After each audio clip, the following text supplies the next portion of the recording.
What's up mga Choy? Shoutout ko sa na-request ani Joseph Magsalay. Tara, naray mo request oh. Tilawan natin nila ang cheese malunggay at pandesal dire. Pwede ba ta makatilawan eh? Ba? Ana na siya.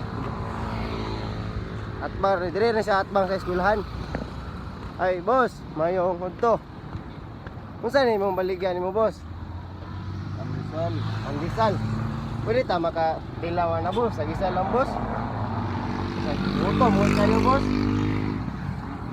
Sa lang kay makita mo nila sa kong followers boss nga og lami nimo ang cheese malunggay dire. Kung palit mo sila unya, samot unya kay last 3. Taga dire ra putok mga followers. Pwede ta makatilaw sa isa boss. Uy, salamat kayo boss. Boss, unsay ngalan din mo boss?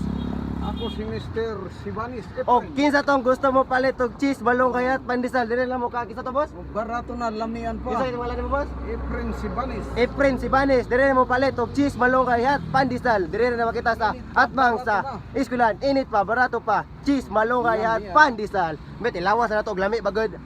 Ha? Lami. Lami ay kay ani boss oy. Lami kay boss.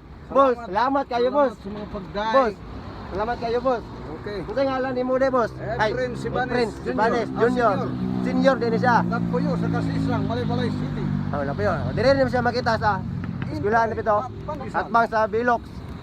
Dire siya tambay permanente. Kita tong ginamukaon diha. Alin na boss. Salamat kay boss. Salamat sa itong gwapo nga vlogger. Guwapo ba? Tama na, matik na. Gaman na kayo. No? Shoutout sa iyo mga Choy. Ay, sheesh.